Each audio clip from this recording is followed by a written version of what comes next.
Roxbury, Montpelier-Roxbury Board of School Directors. Uh, February 5th, 2025, and what a long 2025 it's been. At 6:34. The first order of business is public comment. Public comment is an opportunity for the public to provide input to the board. It's a listening period for the board. We don't respond in real time, but it's very important to our decision-making process, and we do thoughtfully consider all of the comment we get. I do not see anyone in the room other than Mike Berry, who's presenting later. So I'm assuming there is not public comment in the room. Is there any public comment online? And I'm gonna have to, I don't have the Zoom called up. Is anyone raising their hand? Is the Zoom called up?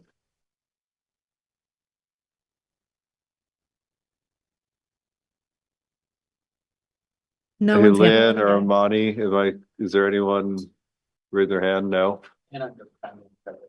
Okay. So we can move on to the next order of business, which is the consent agenda. This is where the board approves kind of pro forma things that don't require much discussion, or the discussion has already happened. It allows us to do a fair amount of business quickly. It's things like prior minutes, etc. Do I have a motion to approve the consent agenda? Okay. Any discussion or questions about the items on the agenda or the consent agenda? No. All those in favor? Aye. Any opposed? Nay. Consent agenda passes. Student presentation. I don't know, Amani, you are alone and under the weather. So if you want to pass on this, that is perfectly fine. Otherwise, we'd love to hear from you. But yeah, Miriam and I did talk about it, but she forgot she had a ski race, and I don't have much of a voice, so okay, good. Next time, probably. Sorry. Yeah, we will save it for the 19th. I don't know, Mike, if you want to, we can, sing show tunes or something until Libby shows up, or you can dive in. Okay. Okay, go ahead. Everybody struggling.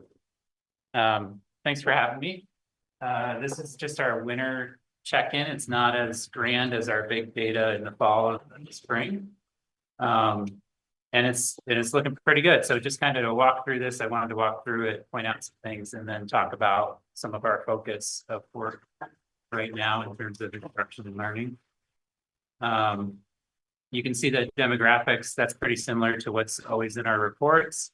One thing to note is that this is the first year we're using the household income form to identify students in that free and reduced lunch category. So that's a learning curve for the whole state, I think. And we're getting an updated form for the next school year in the next couple of weeks. So it's just a little bit of different data to look at that. We also have our previous VT-CAP scores sorted and compared to state results so that you can see that a little bit differently. These are results that you've already seen, but a little different format. And we're in the process now, we're gearing up for our next VT-CAP assessments in March. So letters will be going home to families just before the break, letting them know about what's coming up with that. But that was just a little refresher as we go into that season. And then the next several pages are you're pretty familiar with. These are the Renaissance Star results, beginning with our early literacy assessment, which is mainly kindergarten first and some students that would fall into that category. And you can see we've highlighted the comparison from winter 2023 to winter 2024. And we're pretty happy with what we're seeing in this winter check-in. Again, this is winter. We take a quick dip in and we check and make sure that the trains are on the track. And things are looking pretty good. The same for reading assessments. We saw similar growth or stability, and the same with math. across the board. And things are looking good. And we're also learning a lot about our local assessments as we go through and getting feedback from teachers about what data is great to use, how it's helpful, where can we improve, things that we'll put into our summer transition into next year. So it's been great. And everyone's been working really hard to support kids through the wonderful winter weather and totally healthy environment. Some of the things I want to talk about, we are really putting a big focus on math alignment right now across the school. Amy Kimball, our math instructional coach, has been doing a fantastic job of really coordinating and facilitating wonderful conversations. Our alignment is really focusing on two things: vertical alignment K through 12 of math instruction, but also consistent resources and language across that, which is pretty great. Big props to Amy on that, and the math educators. They are working really hard. It's been great. Peggy Sue and I have been really putting a focus on multilingual learners and what are the tools and strategies we can use to engage those learners in the classroom and as it applies to our curriculum and instruction. And so we've been spending a lot of energy and time on that, and it's been really powerful and insightful, and we're hoping to really amp that up in the coming months into next year in terms of our professional development and learning. We're continuing all our literacy work. Kudos to the elementary teachers. They are just plowing through that, and we're seeing great results and great confidence in our educators. We're in letters year 2. So that work is continuing as well. And it's been great. It's been really transformational. I mentioned that we're prepping for the upcoming BT-CAP season. So we have a crew of leaders in our schools that really lead that work at the school level in terms of preparing the testing sessions, supporting the teachers, supporting the students, supporting the technology, all those components. So we're meeting weekly at this point, and we'll do that until we're done with testing. See how that goes. And then the last thing I wanted to mention is that we're doing some great work in starting to partner around developing anti-racist curriculum and how that comes into instruction. So Jess Murray and I are starting those conversations about how do we build curriculum, how do we implement, how do we support educators, how do we support students, how do we support families in that work, and that's pretty exciting. So those are kind of the things that we're focusing in on right now. And then obviously in the spring, when we do our assessments, we'll take a look at the whole year and the trajectory and see how are we doing, where do we need to focus, where do we need to pivot, any of those things. But right now, things look really good. And big thanks to our educators for that.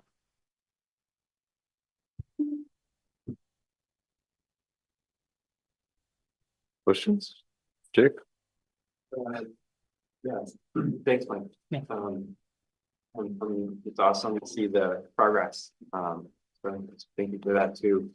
On the bar chart on the enrollment, I apologize if I've asked this before, but it looks like a declining enrollment trend where high school has 100 kids or so per class, but then after that, there's looks like a declining trend. Is there any reason that's like I'm misinterpreting, or there's some reason that high school would be higher or things would improve? One of the things that happens, and I'll sort of allude to, we have a lot of students that go to private schools until 9th grade, and then they enroll in a high school, and that happens pretty consistently every year. Like there's a Montessori school in East Montpelier that only goes till 8th grade, and so we do have a consistent every year higher number than you would think of students that enroll at that time.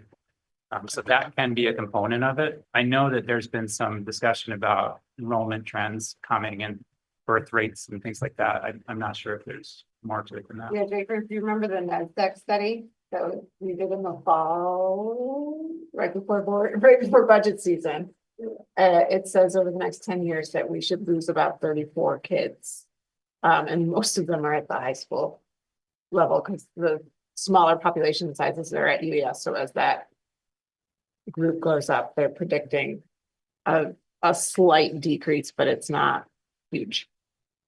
But then a stabilization. Then it's, right? yeah, then it plateaus. Projected.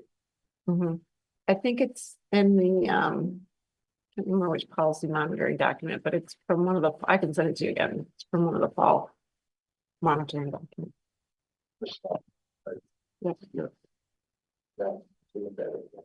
Yeah, I can see it, put it at the top of your box. Yeah, no, the surrounding towns are expected to see a substantial decrease in student age kids. Yeah, yeah, and I'm not sure why them and not us, because it seems like a semi-similar demographic, and I'm not sure we've got more housing, but other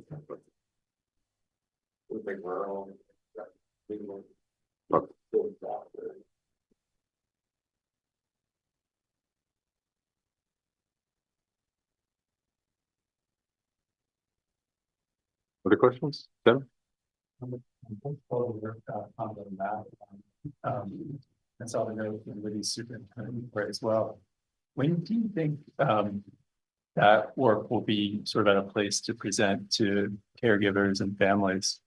I think it'll come in pieces. So I think that you'll hear some updates from the high school soon, like in the next month, about different pathways of mathematics. And then as that gets established, that kind of will work backwards, and you'll hear from the middle school about what 7th and 8th grade mathematics looks like. And there's been little bits of that dribbling out. And then I think as a district, we're really going to be able to start talking about the alignment more towards next year. Right now, Amy's laying the foundation with each school team, talking about what are the things that we need to align. And then, so we'll start at a school level, and then we'll move to the district level. Okay, this is what UES has done with this work. Let's talk with MSMS and align those two components, and then so on and so forth. So it's a constant conversation right now. And so, I think you're going to hear parts of it all along the way, but the high school sooner than later. Libby and I just met with the high school educators and Amy about 2 weeks ago, and they're trucking along. So I think it'd be good. Yeah.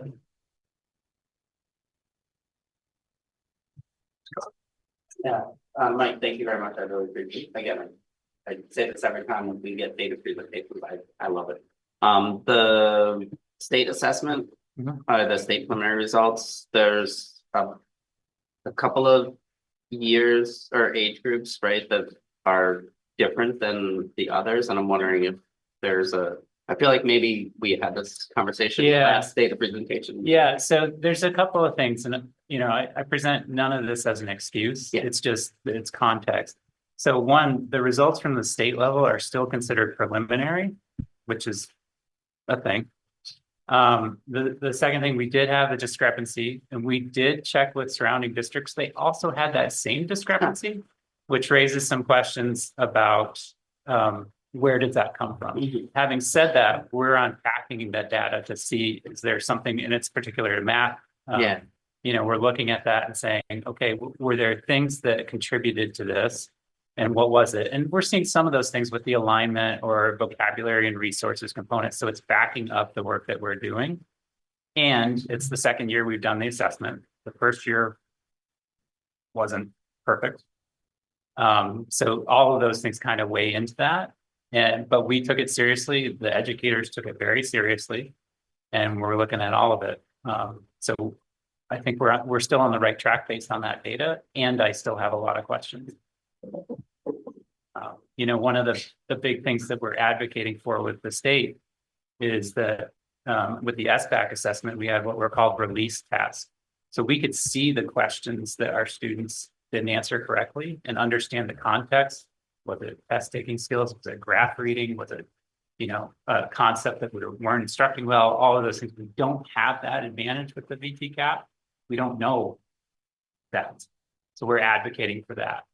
As a part to really unpack the data in a better way. Right now, we don't get as much. People understand it's kind of unfortunate, but I think they are going to make changes. I think they've heard that. So hopefully in the next round we'll get some different results. But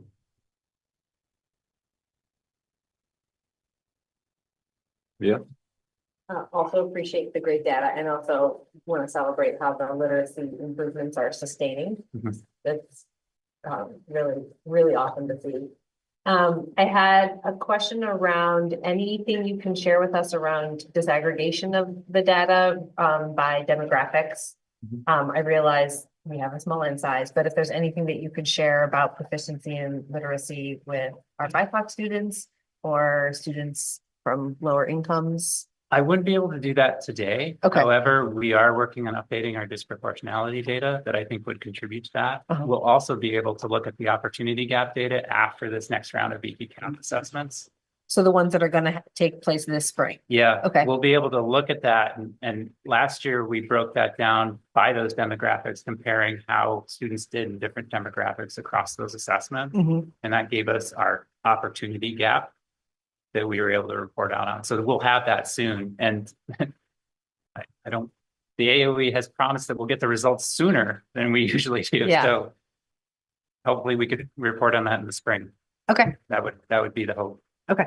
That is to the credit of the new secretary. She said straight to my face, it is asinine that you do not get the test data or you get the test data when you get the test data. You should be getting it right away. Yeah. So we're hopeful. She recognized that Yeah. problem. Yeah, it's so much harder to use when it's so Yeah. delayed. Yeah. Yes, But we would be able to present you with that information. Okay. An opportunity gap information would answer that question. maybe this spring. Yes. Okay, If we get it. okay.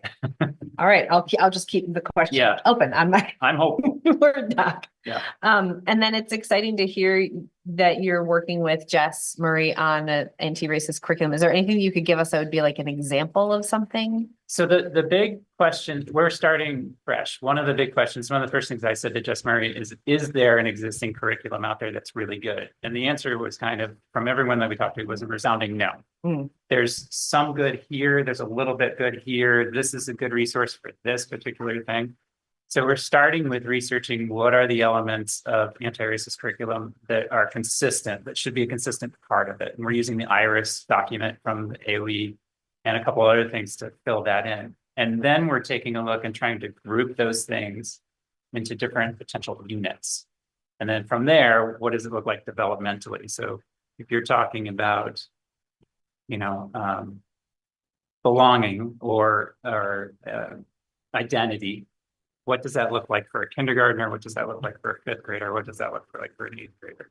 And then at the high school level, we're looking at different models across the state. For example, there's a couple of schools that do these elective courses every other year that cover different topics of anti-racism. And that's a way that they've built that into the high school schedule and program of study. So we're visiting and talking to those folks and saying, how is that going? What are you pulling for from resources and those kinds of things? Our hope is to align the work with the anti-racist curriculum with the equity plan and figure out how we can fit that into all of our things that we're focusing on for next year, support our educators and students and families in doing that in a way that's sustainable and not overwhelming. Because while we're doing that, we're focusing on mathematics, we're focusing on, we're in an industry that ironically doesn't have a lot of access to our employees while they're at work. So we've got to figure out some creative ways to do these things and provide the time for educators to really unpack it. Yeah. So we're just at a planning stage right now and poking around and asking a lot of good questions. Yeah. Okay, great. Because one concern we've heard is that if we have this kind of curriculum, is it going to take away from, say, math instruction? Yeah. Or, obviously we can't diminish our core subjects. That's right. So that it's good to hear that you're considering that. And how, if everything's a priority, then nothing's a priority. Right. So, but that you're still working on that balance. Yeah, and there's also a balance between culturally appropriate instruction and a curriculum. Yeah. Right. And so we want to see this across all our instruction, and this could be a specific way of doing explicit instruction. Right. So we're trying to find that balance as well. And would you say that culturally appropriate instruction, is that part of anti-racist curriculum, or is that a different thing because That's a different thing. That's a different thing. That's more of our instructional framework work. That's pedagogy, Right, okay. how we teach. Yep. Yep. And then just one other question on this, which is, I know that at the state level, we have new unroll, they're rolling out the new education quality standards. Yep. Is this to meet those, or is it something different than that, or? I think it will meet those. Uh-huh. We were already working on it. So Got I think it will speak to that. We're working with the Irish document, which is a part of that component or the Got it. recommendation from that. So I believe it will meet those, not necessarily why we began the work. Thank you. Other questions, comments?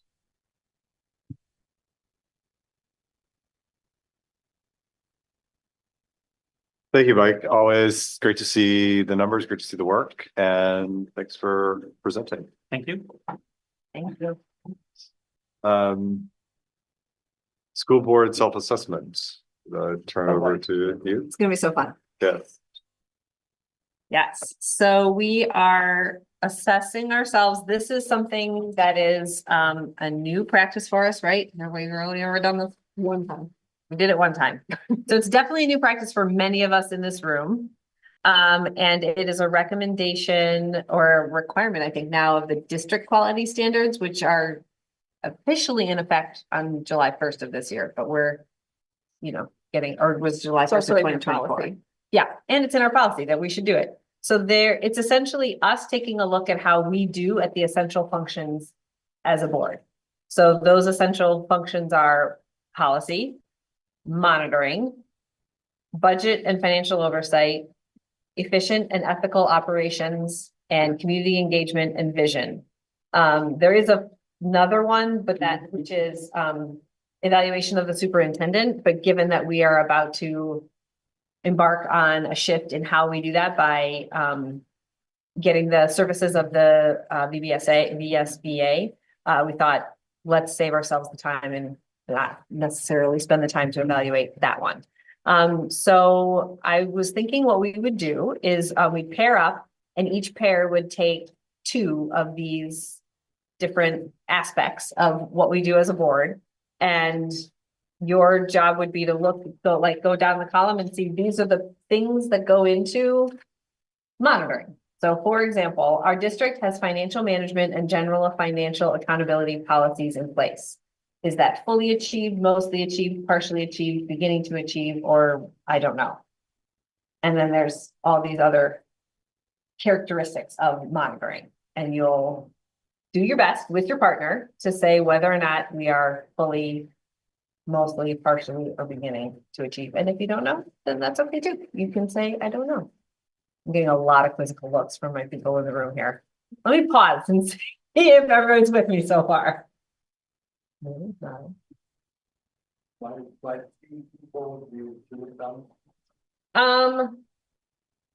So that we are getting a set, that's a way of trying to tackle all of these at once, essentially. We could hand out one to each person, could try that as well, but this was a way of just get it, there's sort of a gut check. If there's a thing that you're saying, oh, I don't really even know, but Scott would go, oh no, I do actually know that we have financial management and general financial accountability policies in place. Then you have your partner to kind of work with to see if between the 2 of you, you can determine where we're at. Oh, was that you? Me. You're late for on. I didn't want to get stranded. Ah, So bad. I know, where? yeah, did a plow run over it or something? And the battery not starting, that would be pretty bad. Yeah, I can, I'll go fix that.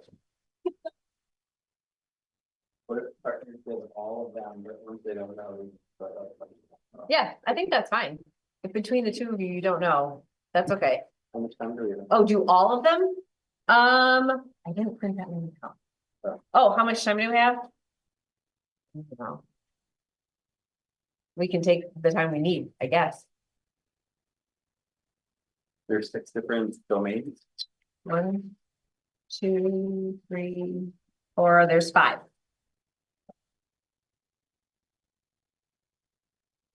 If we want to go that route where everybody does all of them, then we could pull them up online and you could either for the one, we don't have a printed out copy, you could try and do it online. We should just stick with your plan. And it I was makes- just trying to like play it out, but whatever you Okay. have And we, thought about it more than me. and we'll just see how it goes. This is a good experiment. And at the end, will help us determine if or what we need to do board trainings on. Because if we don't know something, or if we find out that we are not yet achieving things, then we know where we need to do our work. And I thought about folks online, so I thought Lynn and Rhett, you could pair up and we can send you electronic versions of the two that you're gonna do. Libby, would you mind? I got it. Great. Rhett, Lynn, and Amani, I'm sending you a Google Meet right now. And then the ones that you will do are budget and financial and policy. So we'll get you the links to those. Or at least, or maybe a PDF of them. Which ones? Budget and financial and policy. Okay. And then in the room, we've got Tim and Jake buddying up. And Casey and Jim buddying up, me and Miriam buddying up, and Jill and Scott buddying up. And I'll hand you the ones that you are doing. Scott? You and Jill have efficient and ethical and monitoring.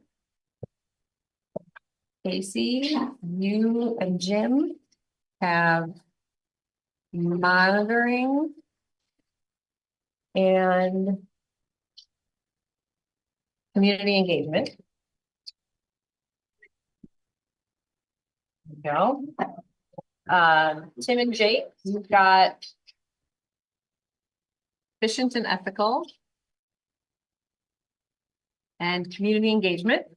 Lynn and Amani, did you get the Google Meet link in your email? I see Rhett's in it, but What else do we need? I can't hear you, Lynn, you're muted. Budget. All right, so yay, hi. Yay. You and me, we are on. I'm getting in it now. Budget and financial oversight. I think these are duplicates. Okay. There you are. And I have. Monty, how you feeling? Well, here we go. I can't hear you. Computer is almost done. You are here. Yeah. I actually was gonna pair it with Amani because I wasn't sure you're gonna be here, but I'm glad to work with you. Okay, I'm gonna kind of bow out because I'm talking through the mic for the Orca and I can't like hear you. I hope you can hear each other. Can you hear each other? Yeah, sorry. Okay. Is that working? Okay. I'm gonna put in the chat. So. I'm gonna stay on, so don't worry about that, but I'm gonna put in the chat if I can find it. Okay, sorry. So I would agree. Okay, there's the policy website or webpage that you can look at for the policy.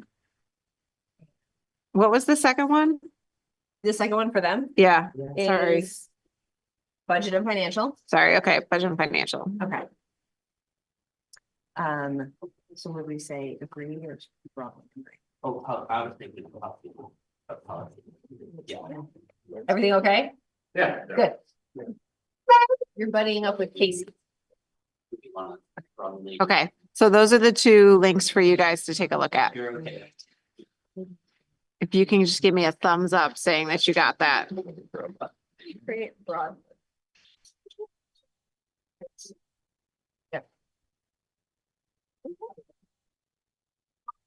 Okay. If I unmute my computer, then it's gonna be like Echo Central here, so just let me know if you guys are set. Monty, you're set? Good. Okay, Brett's set. I'm Good. like, All right, so I'm gonna keep here. If you need me, just wave me, but I'm not gonna talk. You guys, and I can't hear you anyway, so.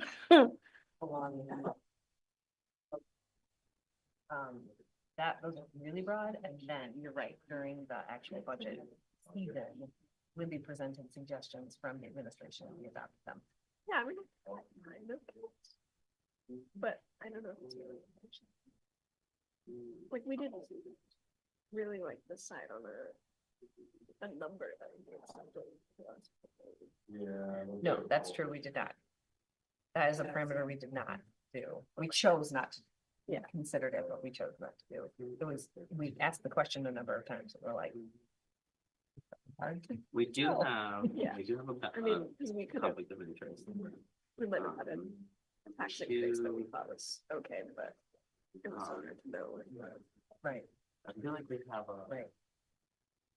But it's weird, because like, I don't totally kind of disagree with this statement.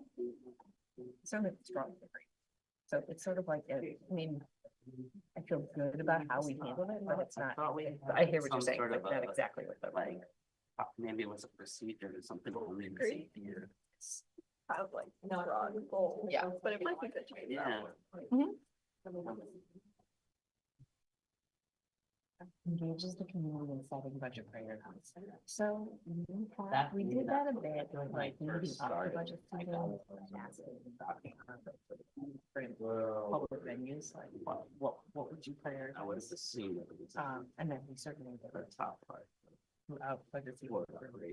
category. Well, And during Meeting. board meetings, and then also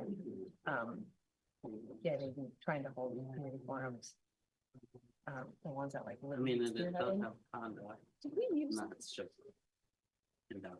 like, I mean, it definitely like informed people going into budget Mhm. season. Yeah, I think it was basically that, informational. Yeah, like we didn't really like refer to that. 'cause we No, didn't I really thought decide that, but- what I was thinking Uh-huh. is that it's some, like, there was a board, Right. No, I mean, it was just. some sort of material Yeah. that get, yeah. Anything else? That has to Yeah, do and I with- thought it was something, Um, that sort of just like outlined like our general, we're sort of like how we, somewhere in between those two. how we function with the board, Yeah. and, you know, like the goals and that. I disagree with that, 'cause I don't know if we really do that, but again, I don't really know if it's like, Policy. Right. procedure. right, like. I mean, we'll talk about this. Yeah.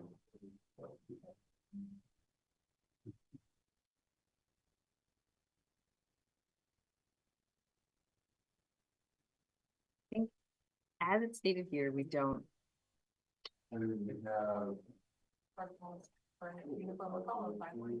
that. Yeah. Yes. Yep. Yeah. This is true.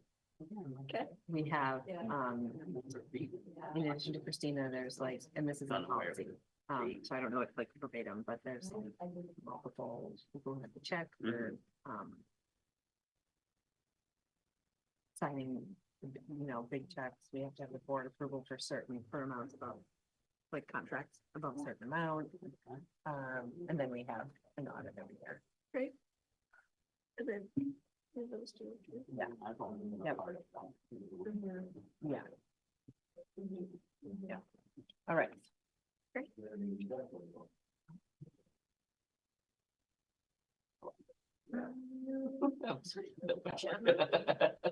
Some of them have a lot of data. Like we were talking about the class size one. Mhm. We're like, wait, Yeah, well, and I mean, this would be an undertaking, but just as an example, like we had set a board meeting, but it's not like we then went to all of our policies and we're like, oh, we're gonna have to do every one of these aligned. yeah. So we. I think I would say that's agree here, but I also think. Yeah. So many of our Not policies the are last like. couple, but those are weird. But yeah. And to the point of like. Are they connecting to our vision for the district? Yeah. I mean. Like, gun free campuses, yes, of course, right, Yep. but, I don't, it's not a good example. Yeah, I think personally disagree here with that. Like it would be good to go to that, but like that's a lot of hours of work. It would be productive. Yeah. This is mostly true, but I do, whenever we do our policy monitoring and reading policy, it seems like sometimes our policies do verge into procedure.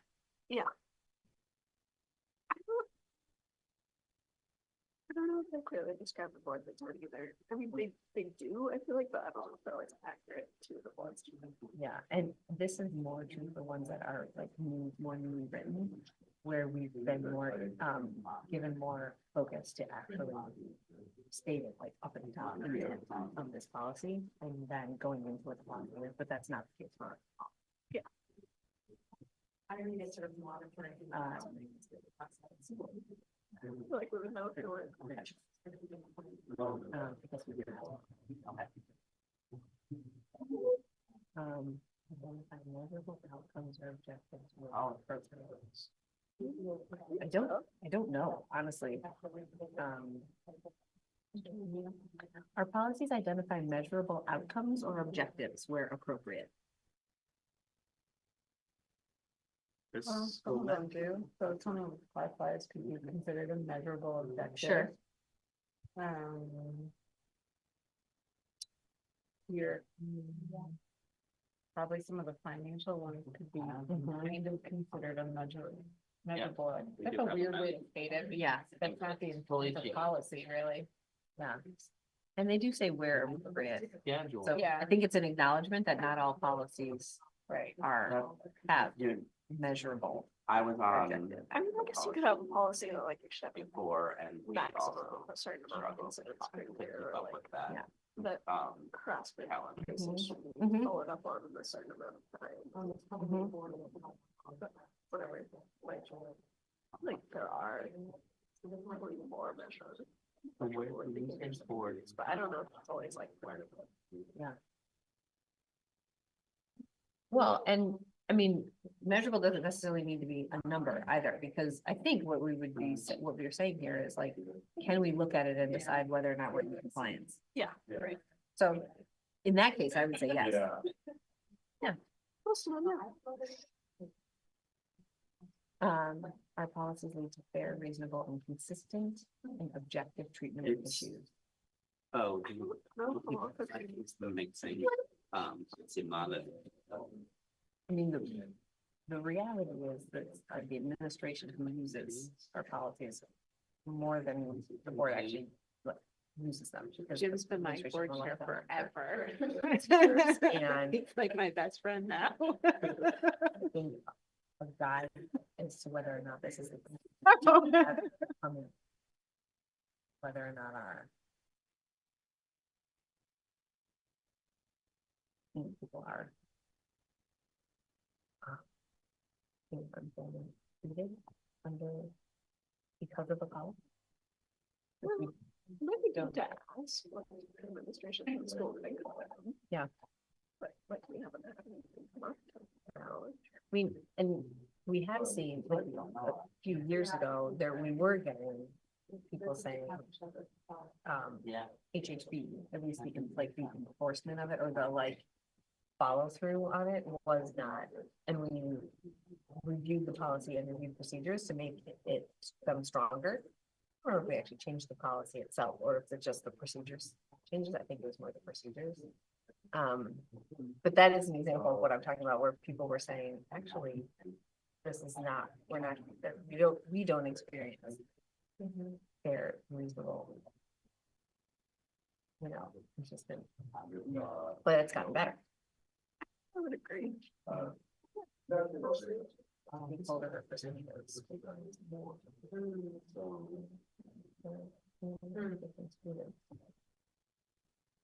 No. When we develop a policy, I would say, when we say meaningful, I don't think there's much that goes into like getting parent input, but as the policy is being developed, for example. So I feel like that's partially because often the policies that get developed are really like in the weeds. Entirely possible. Cause like we've gotten a lot of community input on some of the things that I think really matter. Like the occupancy, the budget, like. I don't know about. Yeah.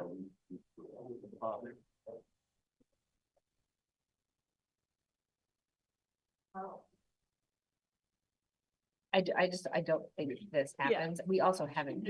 Written very many policies. We have a new one up for warning, not warning, but first reading. Yeah. The superintendent, yes, this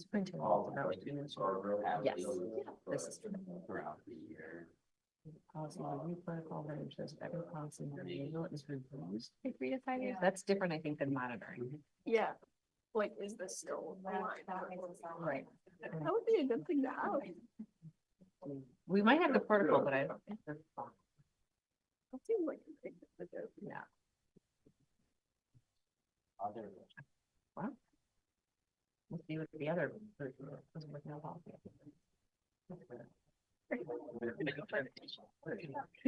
See you, Miriam. Thank you. How are your pairs doing? We're close. You're close. Great. Yeah.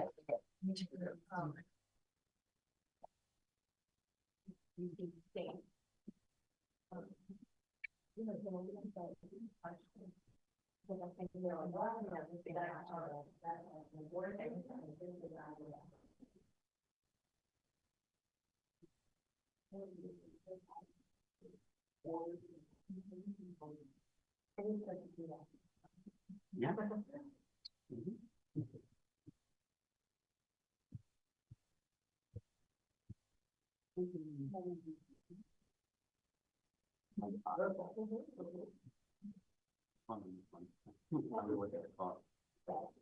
Kristen up there, do you live near Kristen?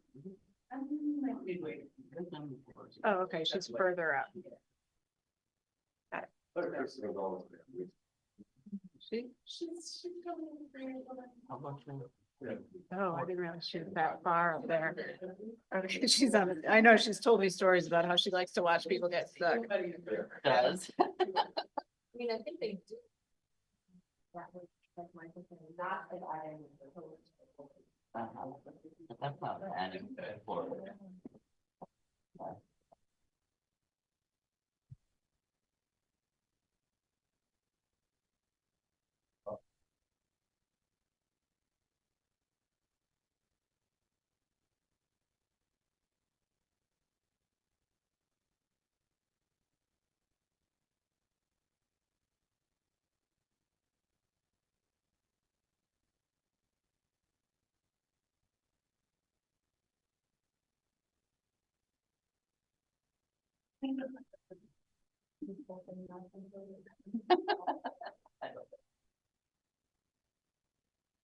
I mean, I think.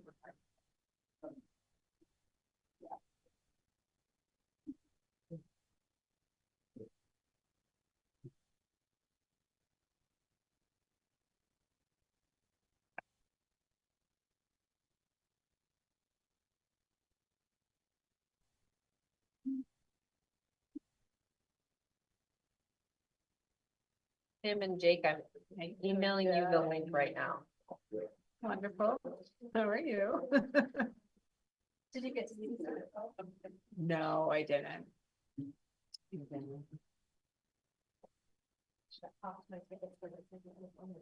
They were a hot, it was so For exciting. Hadestown.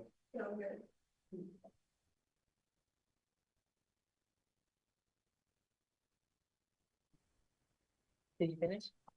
It looks like Great. Rhett and Lynn are done. Lynn, thumbs up if you guys are done. All All right, right. thank you. Casey, are you all set? Okay, great. I think Tim and Jake just need like a couple more minutes. We went on last Friday, which was the one that Aeneas Mitchell came to. The performance really? that Aeneas Mitchell came to, and Ben Matchstick was there. It was. Did they come up on stage? At the end, Yeah. and did like a Q&A, Oh, and the performers also answered Q&A. It was awesome. did Natalie have fun? Oh, yeah. She was the stage manager. Did she have like a joint stage manager with you 32? Yes, they had 3 of them. 3. Because they have backstage, they had like the sort of tech soundboard. Yeah. Side, and then they have the lighting. Like that thing. What did Natalie do? They rotated. Oh, okay. That's. Oh, that's Yeah, fabulous. because they had to turn off and on every individual's mic for every single moment of the performance. Otherwise, it would have picked up other people. Yeah, I Probably, think it because was there were like- so many people on That stage made at it so some it was like point. this constant, like, okay, this person has a quick solo and then turn that off. So like, at one point, somebody walked off the stage and their mic was still hot and I'm like, I can't find mine. I heard. But they whispered it, so. Oh, good, okay, yeah. And they had auditions this afternoon for the next. What is the musical. next one? The Grimm's Brothers Spectacular or something? Oh my goodness. Are we doing it jointly again or no? No, this is the middle school. The and middle high school and high school, yeah. Spring thing. Cool. Mhm. Right. Miriam just ran to find a tissue. So why do we do this? The folks that had budget and financial oversight. I'm gonna keep track on sort of like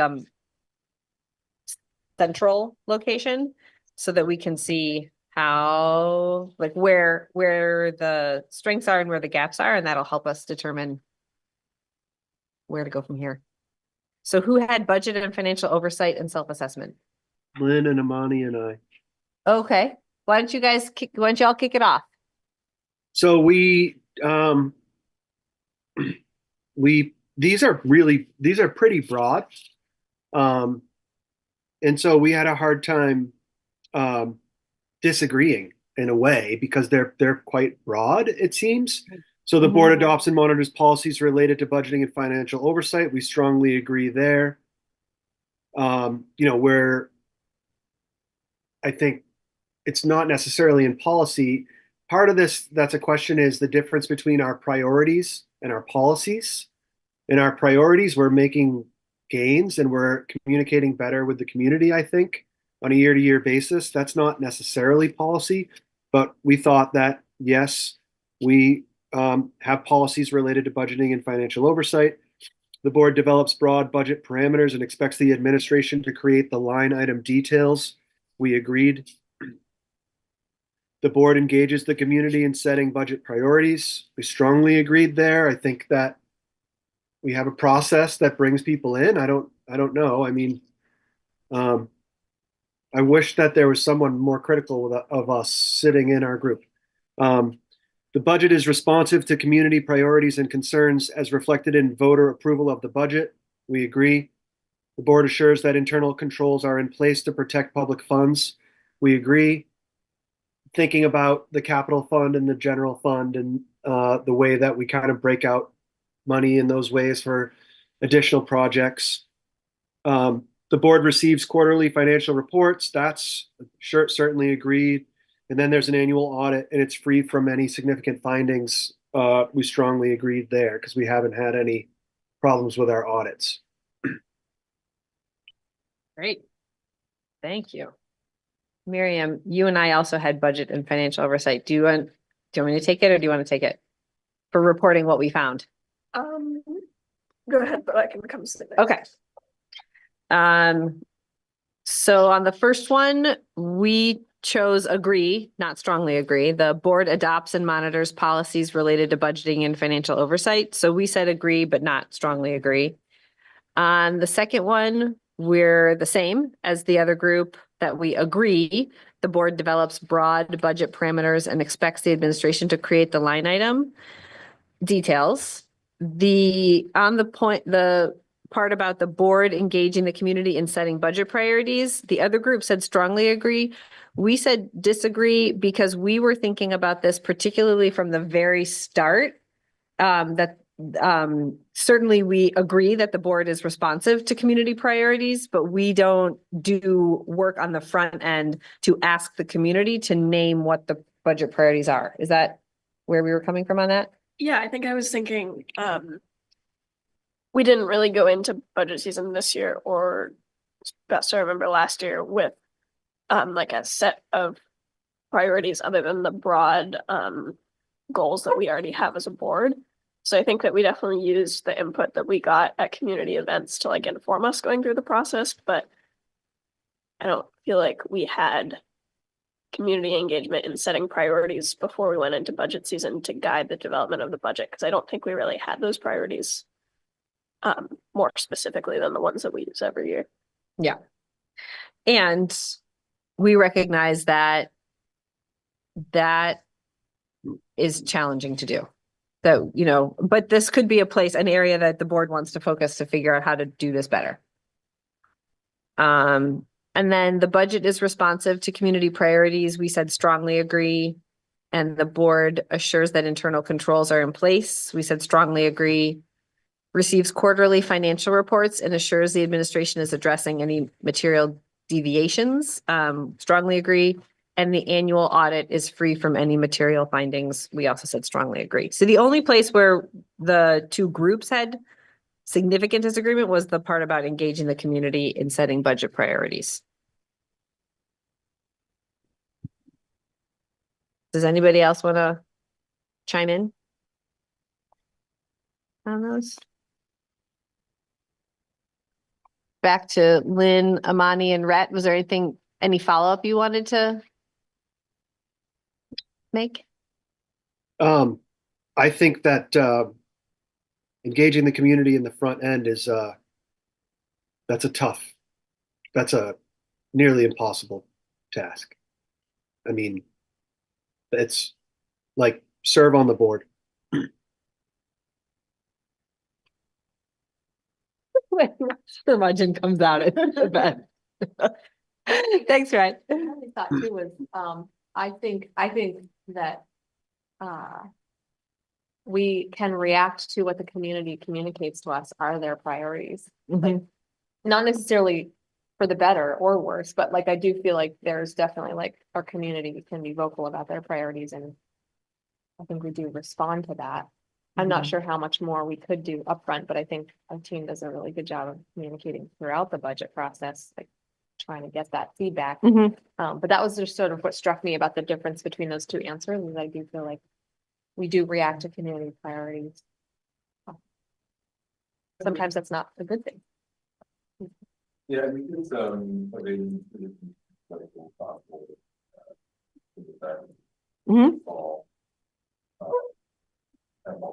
So we did get some input. I think it's not like that.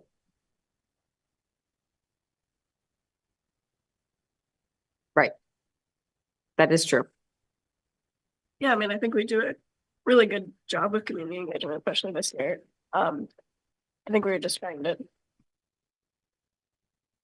very literally interpreting that statement, which I think as it's worded, that was why we decided on disagreeing, but I don't necessarily think that like we're doing a bad job with community engagement in the budget process. I don't think that at all. Yeah. All right. Let's move on to policy self-evaluation. Oh, we had this one too. Do you want to, why don't you kick us off and then we'll go to the other group. Okay. Our policies ensure alignment of school district action with the board's vision. We said disagree, just because some of the policies that have come up lately, like the class size one, seems like maybe some of the policies are out of date with the board's priorities. Our policies clearly describe the board's intent and leave the implementation details to the superintendent. We said disagree again for the same reason, just because some of the policies are not, seems like may not be in line with our intentions. Or at least they don't actually state what the intent of the policy is. Many of them at the top. Yeah, same thing. The older ones don't have like the intention of the policy included in them. Our policies are compliant with state and federal requirements. Probably agree. Our policies identify measurable outcomes or objectives where appropriate. Agree. You're talking about this one. Some of them may not, but also some of them it may not be appropriate. So it'd be worth going through them. Our policies lead to fair, reasonable, and consistent and objective treatment of issues. Agree. Stakeholder representatives play a meaningful role in the policy development process. Disagree. Do you want to say why we? Yeah, because we then it goes on to list many stakeholders, so school board, senior leadership, district staff, school staff, employee organizations, parents, community advocates, and students. And not that we've done a whole lot of policy development in, recent times, but when we have, we don't do much to say, like, while the policy is being developed, get the input from those stakeholders. Which often can be because the policies are really in the weeds. Like, That's entirely possible, yeah. I can say that the policies that have been developed since I've been superintendent have involved at least I mean, it's not the laundry list all the time, but the gender identity policy came straight from district administration and families. The equity policy had a lot of student involvement in it That's true. when it was written, so. That's the- true. The And the newer- library, you're right, the the library librarian. policy came Yep. straight from the librarians, so the policies that have been developed in the last 7 years have come with stakeholder representation. That's a good point. I hadn't thought about that. yeah, we could change that. We weren't sure about how many policies actually had been developed. So, Not many. Not Three or many. four, but the ones that have. Yeah, And then policy development is well, yeah, Yeah. I mean, especially if it's coming. from stakeholders. could switch that to agree. You know, the DSP enhances its policy, it's pretty easy, but developing themselves. Yeah. They're all working 40 hours a week. You could soon, though. Just kidding. No, 20 part-time. 20, yes. Okay, the superintendent has developed administrative procedures that are aligned to appropriate board policies. Strongly agree. We have a policy review protocol that ensures that every policy in our manual is reviewed every 3 to 5 years. Disagree? yeah, that was our best guess, is that we monitor them once a year, but we don't review them. We don't think we do that. We We could have sworn there was a policy review schedule, but couldn't find it for it. There was We one have at, one. there was one at one time, yes, which probably We needs to could, be we revised. could reinstitute that. Yeah. I think that'd be a good thing. Thank you. Who was was it Jake and Tim? No, who else had policy? Same group. Oh, wow. That was not on purpose. We agreed with the first one. Our policies aligned with the board's vision. I think we do, just because there was a lot of feedback from the community and we chose not to follow the policy, doesn't mean that the classroom size policy is not the intention of the board. And that's just one example. But we agreed with that. We agreed that our policies describe the board's intent and leave implementation details to the superintendent. There's a lot that we don't know. Our policies are compliant with state and federal requirements. That's a legal, I think that I assume that we do, but I know that there have been references to places where the legal department or our legal team is making sure that our policy is not in violation. And I also want to point out that federal requirements at this point are off the rails. And so I don't know where we want to abide by those policies. Our policies identify measurable outcomes. We weren't sure about this because we felt like our priorities have measurable outcomes, but not as much our policies.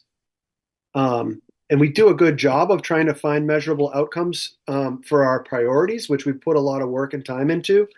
I'm not sure where policy has measurable outcomes. So we had a question mark there. We think that our policies lead to fair, reasonable, and consistent and objective treatment of issues. We strongly agreed with that. The next one about stakeholder representatives in the policy development process. I know that we have a lot of public readings, which is not necessary. I know that Libby made some references to a lot of specific policies that kind of on the front end came from sort of the community up, but I think even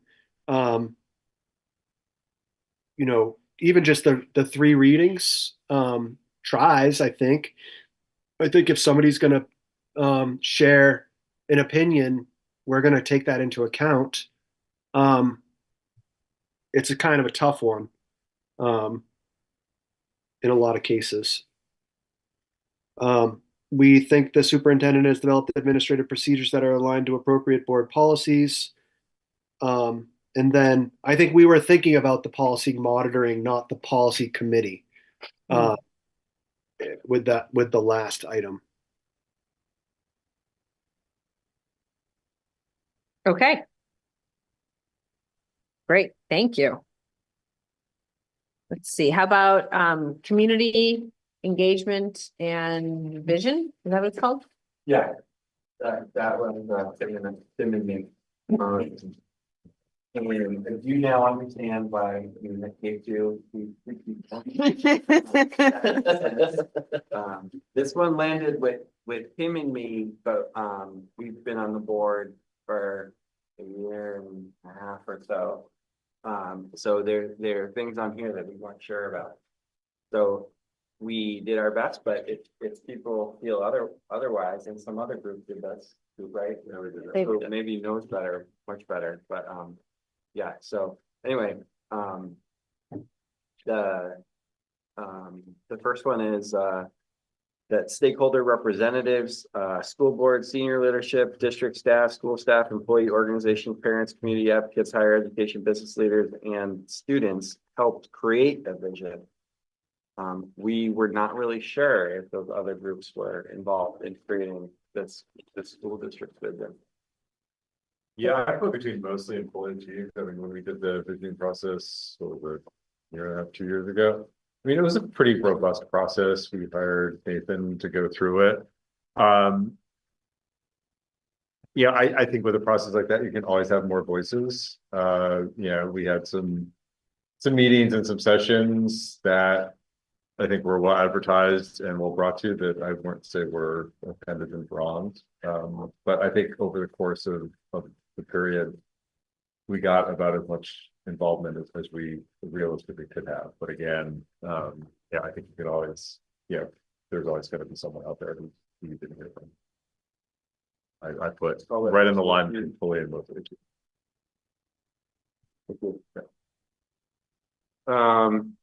Second one, as a board, we have discussed the core values of our school district, supervisory union district, and community. And these values are reflected in our vision. We did not recall discussion about that in our time. Yeah, no, I put mostly achieved because we discussed it a lot at the time. I'm not sure we do enough to remind ourselves of that, and and one of our 3 prongs, community engagement, we've never really fleshed out in terms of what we want that to be. Until tonight. That's next, Jim. Yeah. Are you excited? Yeah. Look at him, obviously. He's so excited. Yeah. Our board has established a written vision that commits to achievement of each and every student as the top priority of the school board, staff, and community. We looked at it and we agreed that this is the fully achieved. Because we're on ping pong here. How about you all? I put between fully achieved and mostly achieved. I would think it's fair to say it's fully achieved. It's just kind of with these things, I think you can always do a little better, but I'd say in the world of reality, I think. Fourth one down, our vision is clear, concise, and accessible, and provided in various formats to the community so that it is known to all stakeholders. Consider translation, use of video audio formats, use of jargon or complex information, etc. As far as we know, it's only a 1-paragraph blurb or a few sentences in English. Partially achieved on that one. If it's on our website, it can be translated. Okay, And it's translatable. let's make it mostly achieved. Yeah, I'd mostly achieved Is the for problem. Kevin. Part of the problem, sure. Yeah. Yeah, and I think translatable is good because we don't have. I mean, we have we have several, families in our communities that do not have English as their first language, but we don't have, for instance, a large pocket where it would, make sense to maybe have it in 2 or 3 languages without translation, just because I don't think we have like a large French population or a large, Arabic population where it would make sense to kind of set it aside, because we know a lot of families would use that. So I think as long as it's easily translatable, it's probably the best way to do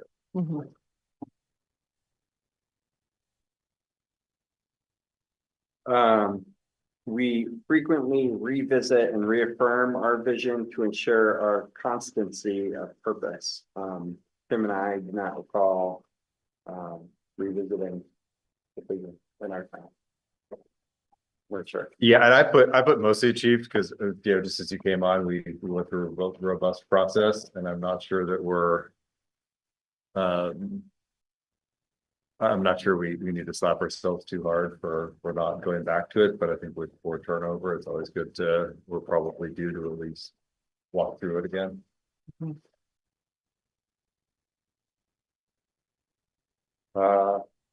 Our vision is the basis for all long-range strategic planning and policy decisions. We weren't really sure on that one.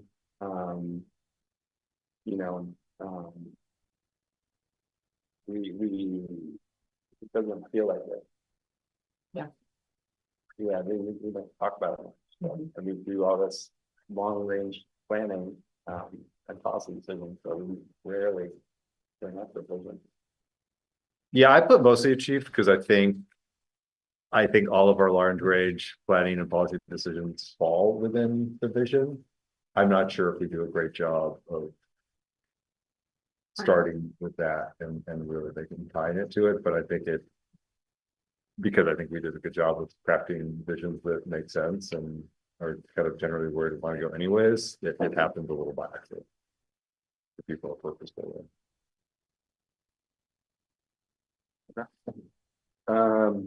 Our vision is the guiding force that sets the framework for how we operate as a local district and supervisory. We are a local district. Again, similar to the last one. Not really sure. I mean, our vision was powerful, and I think it's solid, but is it the guiding force? I'm not sure. Right. What do you think? I think same as the last answer. I think it is, but again, we could be more purposeful and naming it. Call it mostly. Yeah. All right. Thanks, everybody. Jake, what was the other one you all had?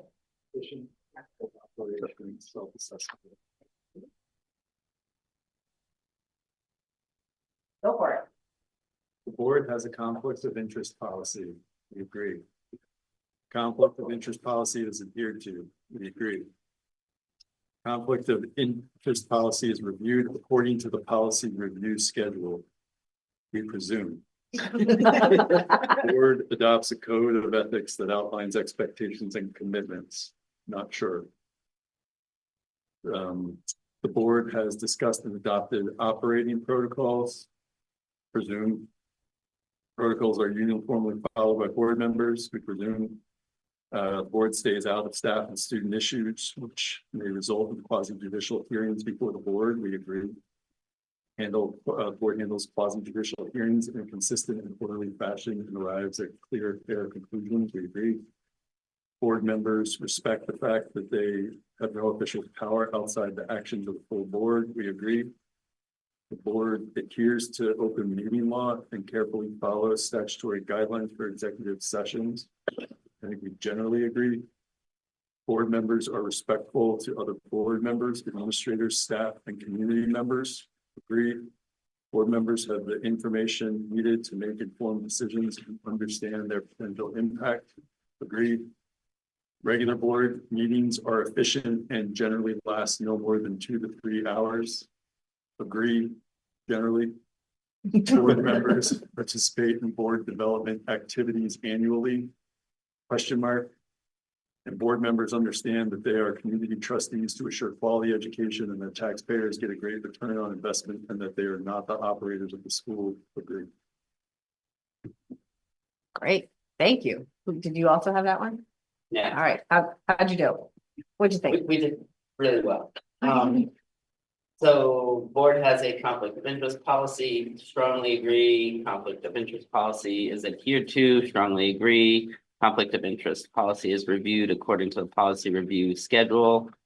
We agree in principle, if we could find that policy review schedule.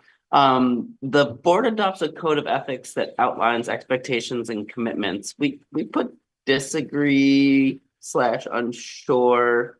I thought I remember seeing something when I started, but I couldn't find it.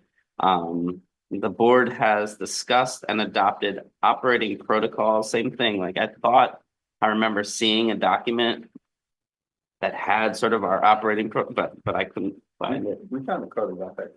Oh, you did? No, No, we don't. Conflict of interest policy. okay. We don't Well, have a code of ethics in what they're referring to. That's literally like, this is how you, these are the norms with the board and with the. Expected the board's never done that. Okay. protocols are uniformly followed by the board. By board members, we agree. Board stays out of staff and student issues, which may result in quasi judicial hearings before the board. We strongly agree. Board handles quasi judicial hearings in consistent and orderly fashion and arrives at clear, fair conclusions. Agreed. Board members respect the fact that they have no official power outside the actions of the full board. We strongly agreed. The board adheres to the open meeting law and carefully follows statutory guidelines for executive sessions. Strongly agree. Board members are respectful to other board members, administrators, staff, and community members. Strongly agreed. Board members may, have the information needed to make informed decisions and understand their potential impact. Strongly agree. Regular board meetings are efficient and generally last no more than 2 to 3 hours. We agree generally. Board members participate in board development activities annually. We agree if that meant once a year, because we do those in the summer. And then board members understand that they are community trustees to assure quality education and that taxpayers get a great return on investment and they are not the operators of the school. We agree.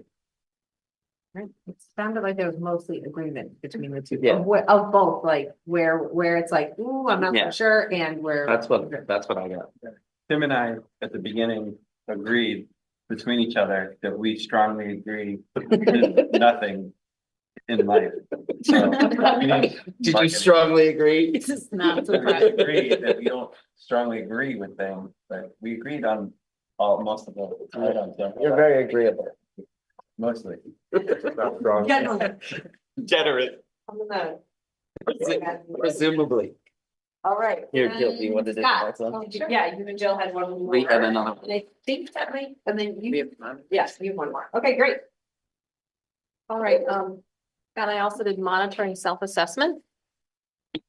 So we assumed this was a self-assessment of how we as a board monitor our work. So our district has financial management and general financial accountability policies in place, fully achieved. Our district has a policy review schedule in place. Don't know because we couldn't find it. So I think that's a place we can make a change. Our district has a strategic plan with benchmarks for progress towards the vision and goals, strongly or fully achieved. Our district has a superintendent evaluation process in place, fully achieved. The board receives a report on one of the policies and or plans above at each meeting of the board. We said mostly achieved because it said specifically the policies above. So if it's excluding, we get updates on policies every month, but if it had to be one of those, then I don't think we do need one every month, but let's see. When monitoring progress towards the vision, the board receives data from other districts that are similar to ours in order to compare progress. And we said partially achieved, I think because this was written by the National School Board Association, we definitely get comparison data for like the state. So we said partially achieved because we think that's probably. an idea. Um, When monitoring progress towards the vision, the board examines district data by gender, race, and socioeconomic status to measure the success of all students. We said that's fully achieved when it's possible to be available. When monitoring progress towards the vision, the board uses student achievement benchmarks to make decisions and establish district priorities. We said that was fully achieved. Our district publishes an annual report of progress that includes data from prior years. For that, we said, don't know, unsure. We definitely get annual updates as a board. We didn't know if that meant a full published report of progress that compared year over year. And then lastly, our district ensures effective and timely communications on the accountability system and progress. We said that was fully achieved. How'd they do, Casey? We mostly strongly agree with what you had, but we were a little maybe less optimistic and had things that mostly achieved column just because there is some room for improvement. Otherwise, I'd say we agreed pretty well with what Jill just went through. Yeah, no, that's right. Yeah, the only reason we had like mostly achieved for like superintendent evaluation process is because we're shifting it around, so we haven't gotten a new one in place. Strategic plan, I know the CIP is our strategic plan. I was just wondering if they were referring to something. I know some districts have like kind of a separate strategic plan, which we don't have, so but mostly achieved there, but I think fully achieved would be fine.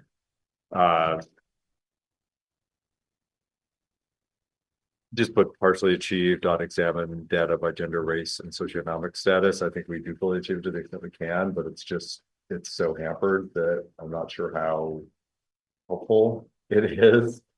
And I didn't know what they were talking about with an accountability system. And I also do not remember if the annual report includes data from prior years, and same with partially achieved on data from other similar districts. I mean, sometimes we get inklings of that, but it's mostly at the state level. And yeah, I think we get the data we need, but it's not it doesn't import perfectly to this question. Okay. Thanks for participating in the self-assessment gang. Like I said, I think what the next step would be to see if there is anything from the self-assessment that notes like a glaring gap that would then lead us to determining what maybe either we need better communication around, like if there's something that does exist, but we don't know it exists, we should get better at making that explicit, and or anything that we could use a board training on. Like maybe developing a code of ethics might be one of the, an example of something we could do if we need to have one and we don't have one. And yeah, but we'll do a little bit more with like looking at these. Jim, Libby, and I can look at these and then come back to you all with like, here's like a menu of options of what we could work on next. Tighten ourselves up. Yeah, so we just warned the next policy committee meeting today, and it's pretty chock-a-block full, but I'll make a note that we should talk about the schedule at our next policy for review. Yeah, that seemed pretty easily identified. Great, thanks, Joe. Jim, can I have that? Yeah. The sheet that you and Casey worked on?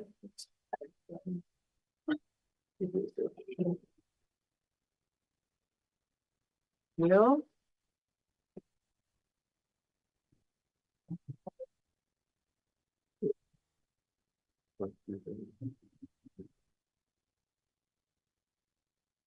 Okay, equity committee, community engagement and communication goal with the. I'm actually going to see Scott or Lynn. Do either of you want to give the context for this before we jump in?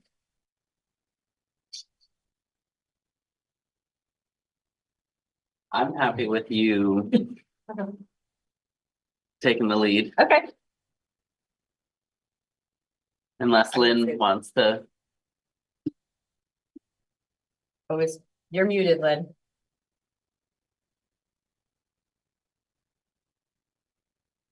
Sorry. No, go ahead. Okay. Libby, could you share your screen, share the board indicators document on Zoom so everybody can see what we're looking at the same thing? Thank you.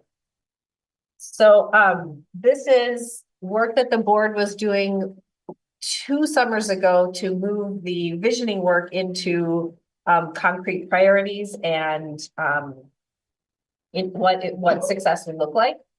And the board managed to get that landed for our first 2 priorities, closing the achievement gap and, belonging.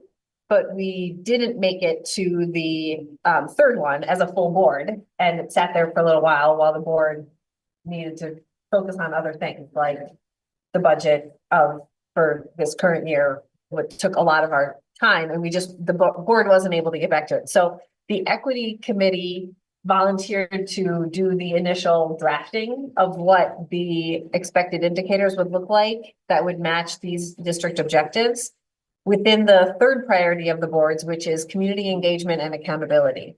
And what we mean by that is that, our students are more likely to be successful when our whole school community is engaged in their education. And so the district objectives here within this priority are, not very different from where the board was at, what the board wrote a couple of summers ago. That MRPS communicates effectively in a manner that honors and recognizes families' backgrounds and connects family engagement to student learning to foster inviting collaborative relationships. That our families feel they are valued collaborators, partners, monitors, advocates, and decision makers in their children's education.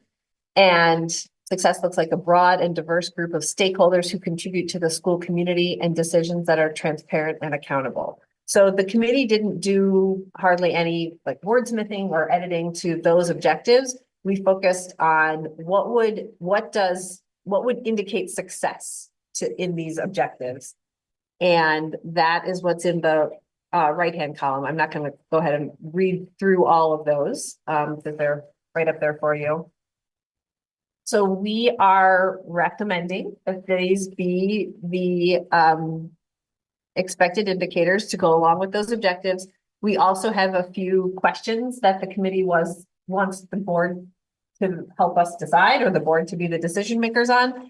And Anna Hipko has done an incredible job at doing like the one major question that the board has wrestled with and the committee was wrestling with was like, well, what does this actually end up looking like in real life? Like we could put some really great language on the page, but it's a matter of like actually trying to make the thing happen. And Anna has done some great work. So she has a partner document to share with us that shows how we will take these indicators of success and make them real and also measure them.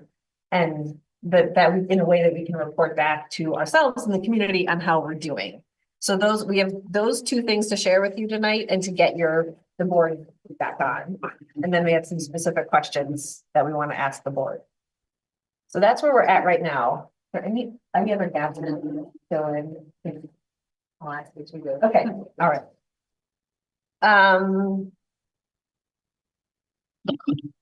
What should we do next? Should we show Anna's document or should we ask the board for input on what's up on the screen right now? I think the latter. Do this first. Yeah. Yeah, okay. Yeah, so we want like general, how does this look? We also will note that, as you can see, the 5% is highlighted there. That's because as a committee, we have no idea if that's the right number. As far as like, is that the growth we would want to see? And in fact, we're sort of came to the conclusion that really what we need to do is establish that baseline first before we could decide what the number would be. Because if our baseline of, for example, community engagement or parent satisfaction is really, really low, then we might actually want our growth to be a lot higher than 5% every year because we have like a big gap to make up.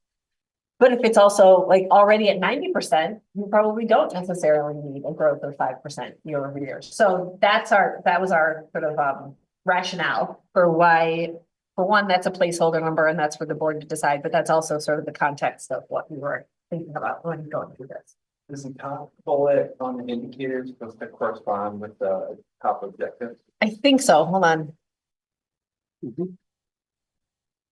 mean, I have like two fundamental questions. Hold on, Jim. Let me just make sure that. No. Hold on. I think actually the middle one corresponds with the last one. We can change that. Okay, thanks, Libby.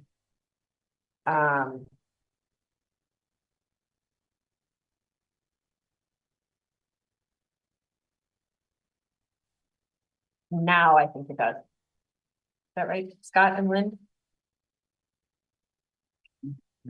Yeah.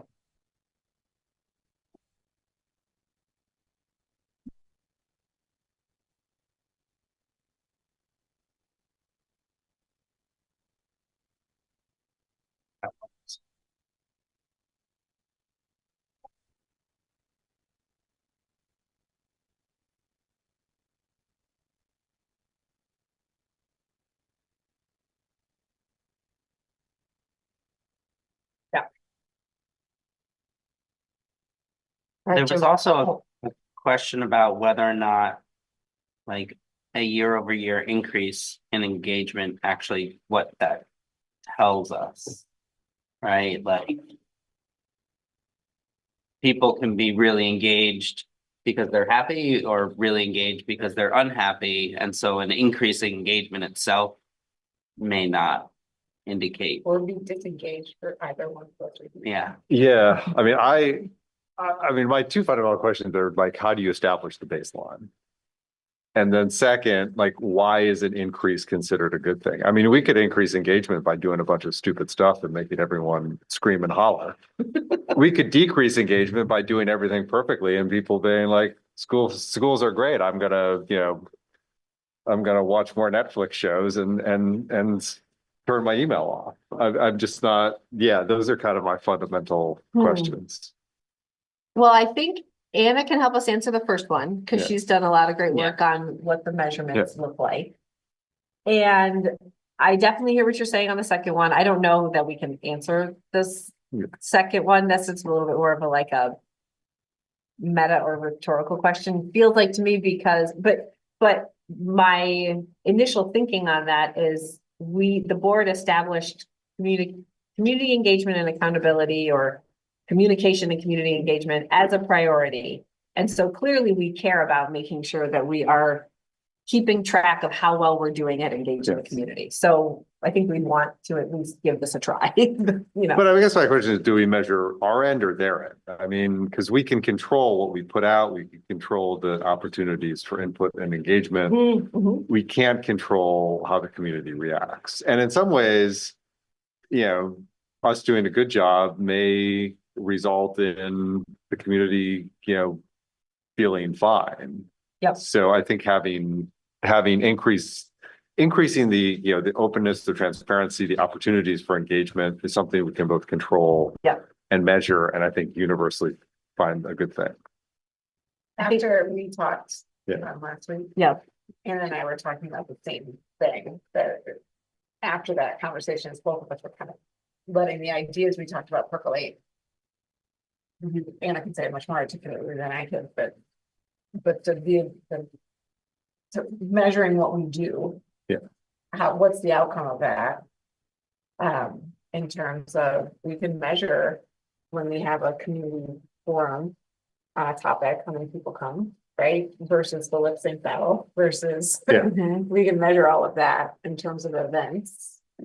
We can measure the amount of people who click on newsletters and open them, right? We can do all that measurement stuff, but I think I agree with Jim that that's the hard part, is that we can't measure people's feelings towards them. Well, I think this is a good segue to Anna's document then, so that people can see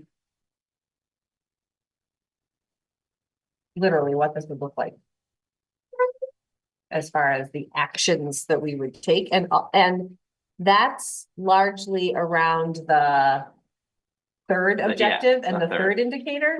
And then for the first two, those were actually pretty straightforward, because now we've got, thanks to our caregiver council, we have a caregiver survey. And so for the first two, we think we could use caregiver survey to measure. Texting Anna now, because I don't know if they have that document. It was in I an did- email. I did just Yeah. email it to the board, and I'm sure you have access to it, Libby. This afternoon, so I think 249. could open it. It's the same email as Anna's warning, What's the doc called? Anna's draft. It's got more to its title than that, but if I search Anna's draft, it comes up in my. Got it. Got it.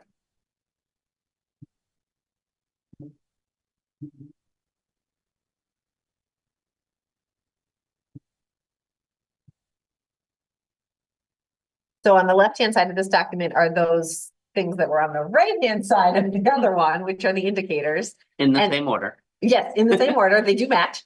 And you can see, like I was saying, for the first two, we think questions on the caregiver survey, we will, is how we will measure that. Because it's a measure of how, feeling satisfied with their level of belonging and feeling satisfied with the level they are valued as collaborators, et cetera. And then down here for the third one are all of the things that Anna has thought of as how we where we can engage and how we can engage. So in ways that are over the digital, within the digital realm, in print, events, and I think that might be it. Also. Track accommodations to include, but not limited to translations, childcare, stipends. Right, so this is, on this third one, really getting at this point that, Jim, that you just raised, which is, this mostly would tell us what are we doing to be transparent and attempt to engage the community, and that's what we would be tracking. Excellent. Yeah, and so my initial comment was really just about this 5% year over year increase and whether or not like what that really tells us, right? I think for me, the important thing is in the like breadth of different types of engagement on our part, not so much like measuring each individual, click on a newsletter, right? It's more that we're putting it out in 5 or 6 different formats. And so I don't know, like, I don't know how we track that or how we ensure that there's a diverse portfolio of engagement. But that's the important thing for me. The third one is tricky all the way back to the objective. But so I understand the challenge of developing indicators and then developing measurement and then developing 5%. It's all way out there of complexity. But I mean, a broad and diverse group of stakeholders who contribute to the school community, that is 50, and then the decisions that are transparent and accountable. I think we're talking about us and what we do.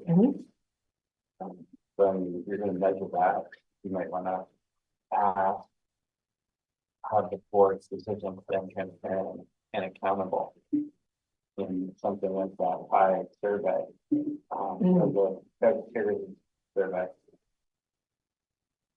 Within the broad group of broad and diverse group of stakeholders who contribute.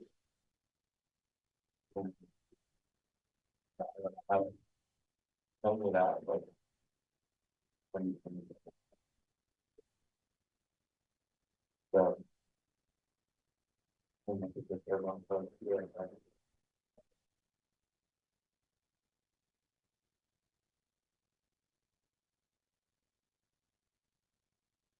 Like if you're counting FPF postings, I don't think you're getting a broad and diverse group of stakeholders who are contributing. You have 500 people complain about something on FPF and it's not. Like Steve mentioned. That's because that's relevant.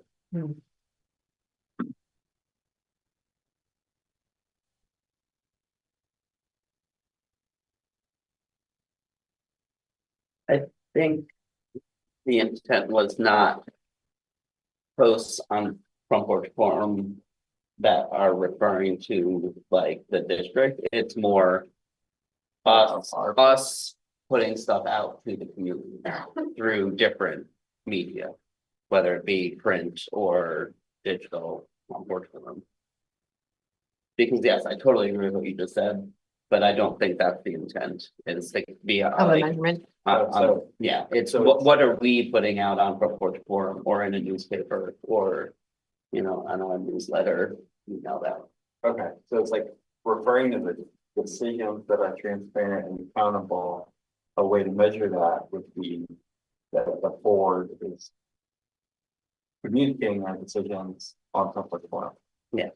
So a 5% increase would be 21 year, 21 next year. Well, and to Scott's point, is that the thing, do we need to even have a 5% year-over-year increase? I don't know. It's like, I just gonna answer this question. I think we can maintain our, maintain them. Yeah, well, and I was actually realizing today that these goals are meant to go through this coming school year, the FY 25-26 school year.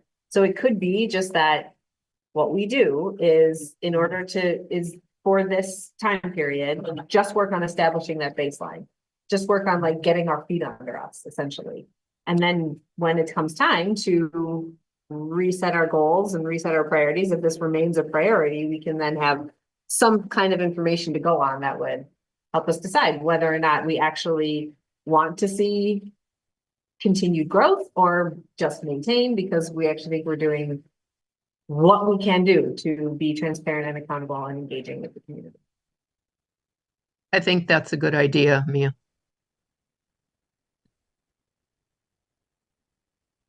Which would, just to be very clear, then remove basically that last part, then see a 5% year-over-year increase from the third indicator of success.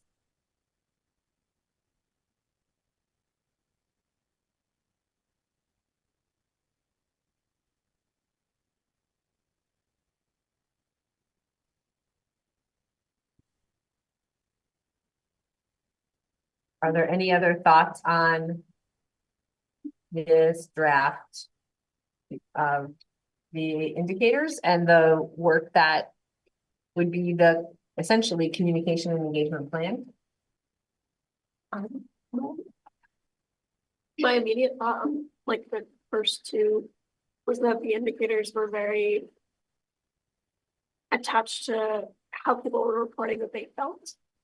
And sometimes that's, I mean, like Jim was saying earlier, it's very hard to control how people feel. So sometimes I wonder how good of an indicator that is of actual performance, but then at the same time, how people feel generally dictates how they vote. So I don't know. I think it's all kind of imperfect. I don't know, maybe together all this stuff is the best we can do, but I definitely like that was my thought, was like, how much is asking people in an optional form how they feel about how much their school district values them, an accurate measure of how we're doing as a district. But then like, how much is any of this? I don't know.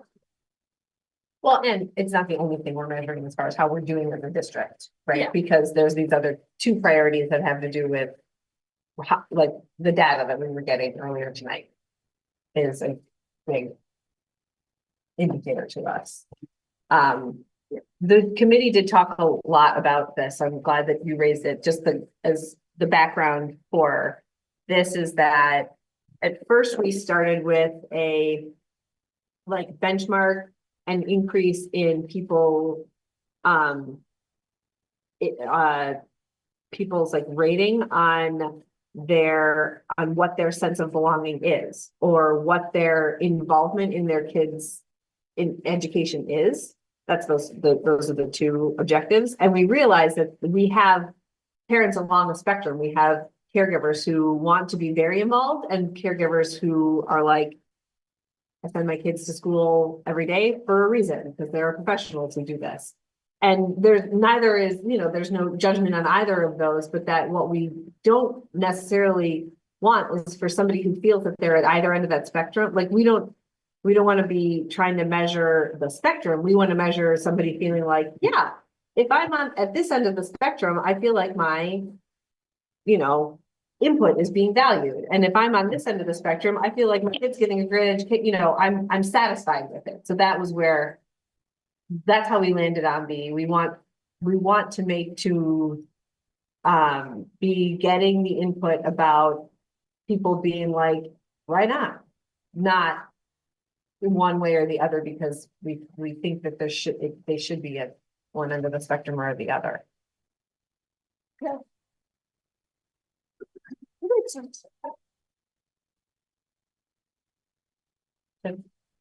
Agree with Emily with that, it's not, if that makes sense. I wonder if, kind of getting to some of the things I heard about sort of what gets put out versus what, comes back. If some kind of,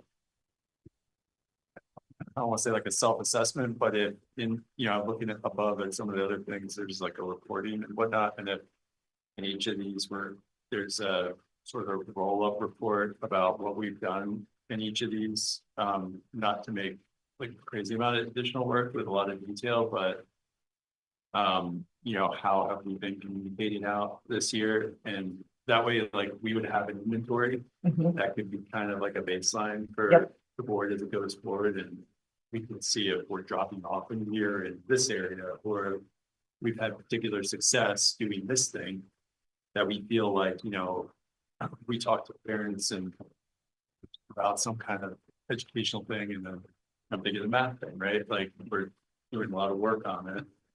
And that's a real, I think, success story. So having that kind of self inventory. Yep. Again, not like, I don't want to make work, but something like that might be a good indicator. That is what we're looking at. Yeah, and that is what we were talking with Anna about a couple of weeks ago.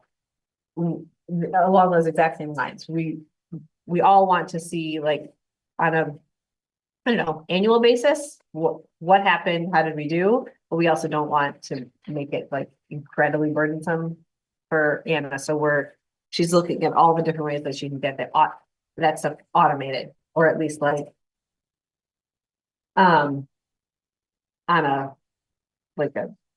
into a system that would make it easy to produce pretty easily. Yeah, I think some big caregiver, but I'm just sort of take a few minutes there. Everything's up on the website. Mhm. Some of those were publicized. Mhm.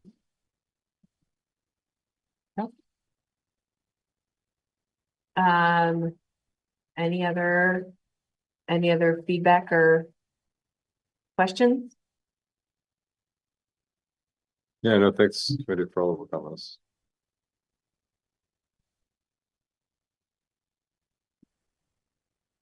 Thanks to Anna for all the data. Yes. Yes. There's a lot of data that that it looks like we're going to be getting access to, and I think that that's amazing. And I think that as we get a hold of it and we look at it, we'll be able to have this conversation. And again, it will be, sorry, cat. It will be it will be more, we'll have a better idea of where to go once we have that baseline. And there's a lot of data here that's going to be very helpful. So thanks to Anna. Yes, big time. So I think where we're landing is remove the 5% year-over-year increase, because we're going to use this next full school year coming up to establish that baseline. And then we can revisit. I mean, I think that's one of the nice things about this is like this can be the experimental time to see, did we articulate these well enough for ourselves, or what's missing, or whatever. So we'll call it good, definitely good enough for now, and let's give it a try. Right. Jim, I told you it'd be exciting. It was exciting. Policy monitoring, we have policy monitoring C7, student attendance, and C8, pupil privacy rights. Do I have a motion to approve those two monitoring reports? I'll move we approve those two policies. Thank you, Lynn. Do I have a second? Any discussion, questions? Really appreciate it, and I really appreciate in the monitoring report, I want to make sure folks know that it's got some really important information in there about the Power School data breach issue, and then also procedures for having students under the new sort of federal concerns. We've heard a lot of things from the community, and that MRPS has an internal procedure to ensure that students and staff are protected while on school grounds. So there's some really important updates in that monitoring report. Thank you. Yeah, and thank you for pointing those out. And those obviously are issues we are all very concerned about. Other questions or comments? All those in favor? Aye. Any opposed? And policy reading, first reading of policy replacing current policy. So we're replacing E1 with E1. Which is parent and family engagement policy, which I believe is some updates based on, Title I. yeah, based on Title I. Yeah, I would encourage folks who haven't already just read through this as well. There is a lot of overlap with sort of the same objectives and trying to measure and specific tools of outreach for families. So this was worked on in concert with Libby and Mike Berry to make sure we got the language right, because it is specific to Title I. So there's a lot of very prescriptive pieces in here that we need to do. And then it does require engagement with parent and families before we approve the policy. So this is the first reading. And do we know what's going to happen with Title I if our unelected board Oh. gets rid of the Department of Education in the next week or two? They, what I heard on NPR this morning, that Title I was in effect prior to the Department of Education's creation. And so there's, make the assumption that somewhere. Title I will be there after the getting rid of the Department. Yep. Right. I'm gonna make that assumption, because if it doesn't, then 50 states are gonna be in a lot of trouble. More than we are now. And maybe just for the record, do you mind explaining what Title I means? Sure. Title I is a federal grant that we receive every year based on our free and reduced lunch population.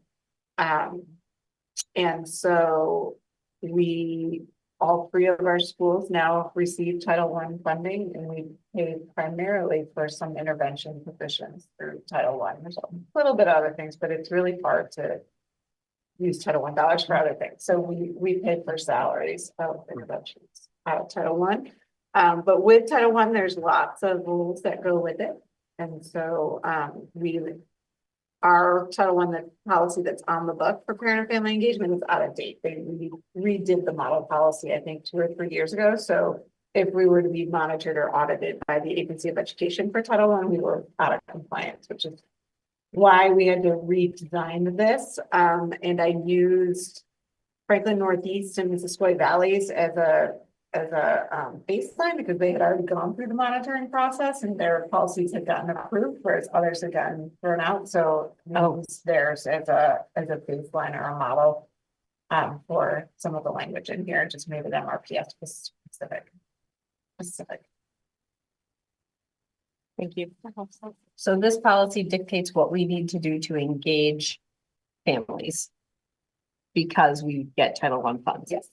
And then part of the policy is that we have to engage families in order to approve the policy. Is that what I just heard you say, Jill? It just has us sort of affirm that we have developed this with and agreed on with the parents of children in our schools, which is kind of impossible to do with each and every family, but and And that it'll be distributed each year annually to, before October every school year.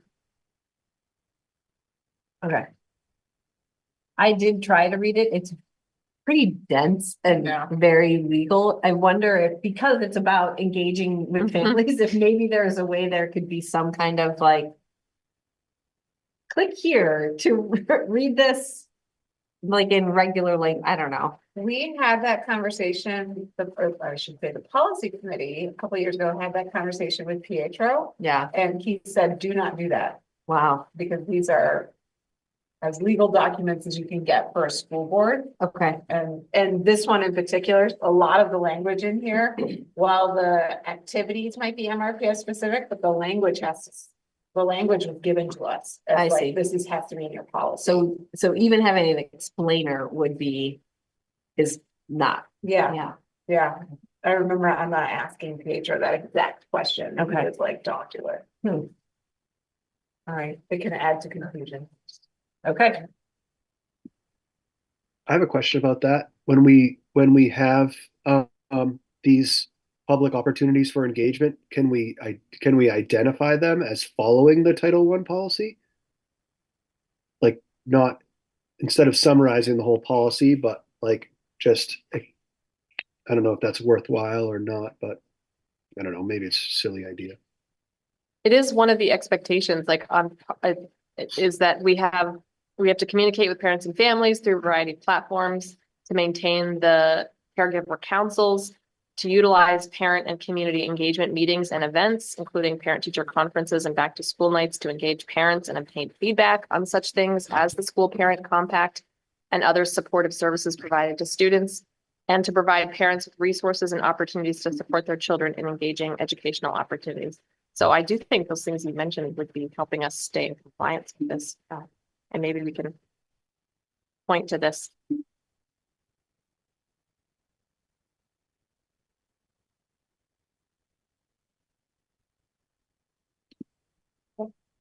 And then we have this on the agenda 2 more times? Yeah. Right? Yeah, and it could be argued that, these are public meetings that are warned public meetings, and that's an opportunity for the public to weigh in on the policy. Yeah. Yeah.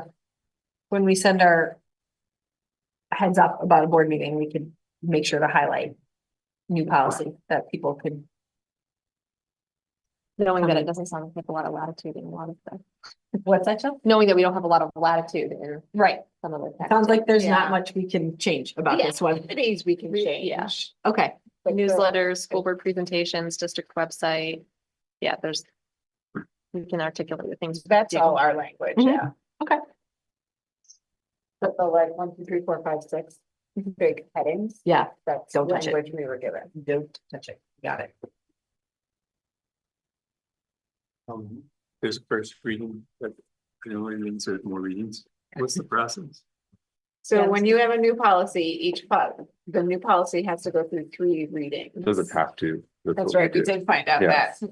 We were under the impression that it had to go Yeah. through 3 readings. It is our process for it to go through 3 readings, and the idea is to just give it opportunity, one, for the board if we want to wordsmith it, or just if we don't pay attention to it a couple times, and then see something that we don't like, just so it doesn't speed through.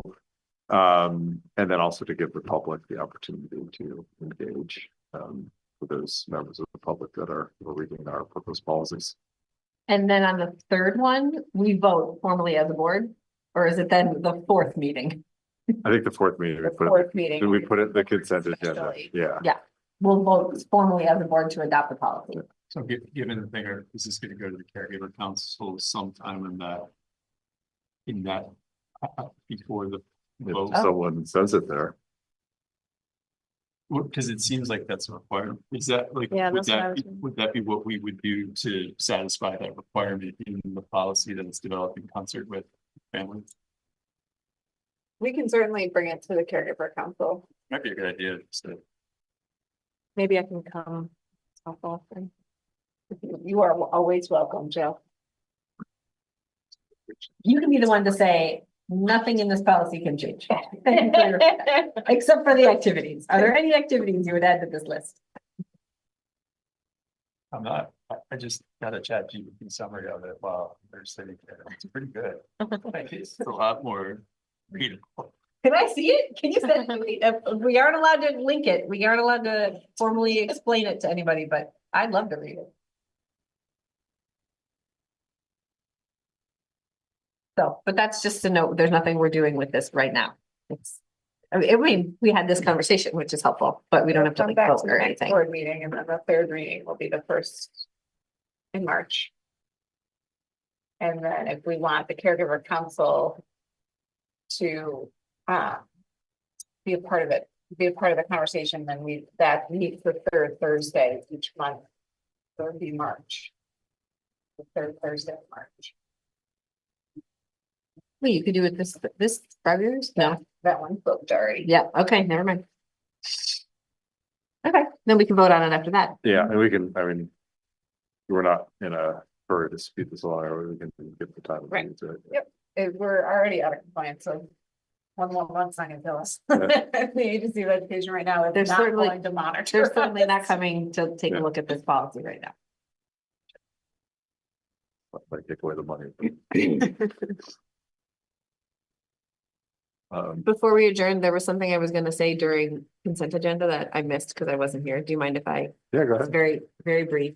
I just wanted to note, congrats to all of us on renewing Libby's contract. Because Oh, yeah. we all worked together on that. I'm really, proud of how the board worked together on that. And I'm thrilled, Libby, that you'll be with us for another 3 years. Me too. I have said many times, being the superintendent is an impossible job. And I just think we're really fortunate to have you in this role. So. Yeah, yeah. I wanted to say that. All right. Move to adjourn. Do you have a second? I'll second that. All those in favor? Bye. Great. Aye. Stay warm, everyone. Go get in our heated cars. Yeah, right. Well. Thanks.